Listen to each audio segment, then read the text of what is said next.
Bonjour, je suis Anna Novion, la réalisatrice du Théorème de Marguerite.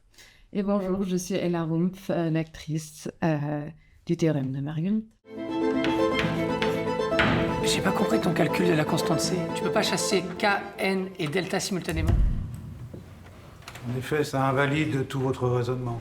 Votre départ précipité a fait sensation. En ne terminant pas votre thèse, l'école va vous réclamer le remboursement de vos 4 années de salaire. Je ne reviendrai pas sur ma décision. C'est l'histoire de Marguerite, qui est une mathématicienne, élève à l'école normale supérieure en thèse, et qui est la seule fille de sa promotion, qui est entourée que de garçons, et qui va un jour passer un séminaire et devant un parterre de mathématiciens, et qui va faire une erreur qui va invalider toutes ses années de travail. Elle va pas s'en remettre et elle va décider de tout quitter et de se lancer dans une vie qui exclut les mathématiques, et elle va découvrir plein de choses. Elle avait mis tous les sentiments à l'écart et voilà, et elle va aller explorer des choses nouvelles. Et tout ça va la grandir et peut-être elle va se remettre aux mathématiques.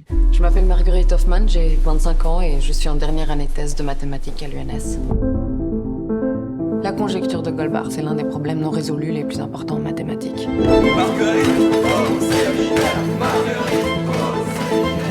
Ça va? Pas trop stressée, ma fille chérie? Je suis en pleine relecture là. En lisant le scénario la première fois, je pense que j'ai pas eu un sentiment où j'ai pu voir ce personnage directement. Ce personnage, c'était vraiment un développement en fait de la découvrir. Il fallait vraiment rentrer à l'intérieur de la matière pour que je me rende compte. En fait, je pouvais tellement pas comprendre en fait comment une mathématicienne procède, et j'ai vraiment dû travailler d'abord avec Ariane Mézard, qui était notre accompagnée mathématique, une des plus grandes mathématiciennes en France. Et je pense que c'est vraiment à travers de ce biais-là où je me suis vraiment rendu compte de la complexité de ce personnage. Et je l'ai découverte. Je savais pas si en fait il était déjà écrit. À un moment donné, elle est devenue claire à nous tous, mais au début on l'a cherchée. C'était vraiment une découverte. Et je pense que c'est ça qui m'avait donné envie de faire ce film aussi, c'est de me dire, je sais pas comment on va faire ce film. De ne pas comprendre d'abord un sujet, ou d'oser d'aller dans un territoire inconnu qui me fait peur aussi. Je veux dire, les mathématiques sont pas du tout mon domaine. Et Anna, elle a vu quelque chose en moi, et je suis très reconnaissante de Anna d'avoir vu ce que moi j'ai pas vu et de m'avoir donné autant confiance de créer ce personnage. Et après, c'est vraiment avec l'envie de création et la confiance entre nous que ce personnage est né.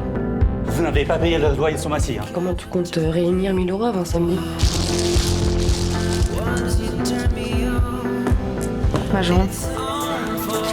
Je me trouve des parties, je prends 20%. Majon. Tu peux comprendre que j'ai peur pour toi, que je puisse m'inquiéter après tout ce qui s'est passé? Tu t'inquiéteras toujours. C'est pour ça que c'est plus facile de te mentir.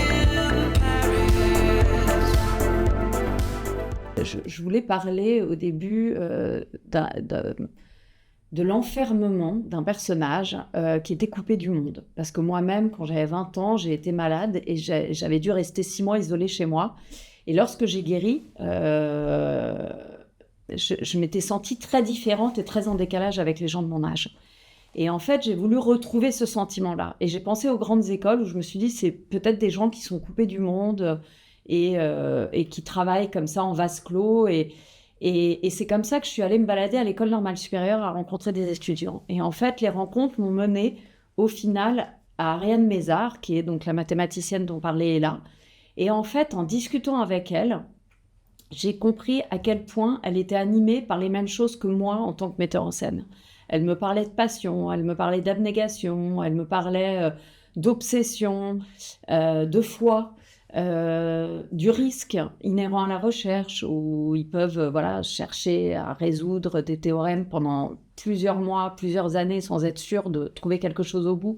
C'est pareil, quand on est réalisateur, on écrit et on n'est jamais sûr qu'on trouvera des financements pour que le film se fasse. Et donc, s'il n'y a pas cette foi qui est presque insensée, cet élan insensé et cette passion, c'est des métiers qu'on ne peut pas faire. Et en fait, j'ai eu le sentiment qu'on était très proches avec Ariane, qu'on était animés par les mêmes choses, qu'on avait un même moteur intérieur. Et je me suis dit qu'en fait, c'était une très belle métaphore et originale, parce que finalement, comme vous le dites, c'est un sujet qui est peu exploré. Et je me suis dit, par le biais des mathématiques, en fait, je vais parler de choses qui me sont très personnelles.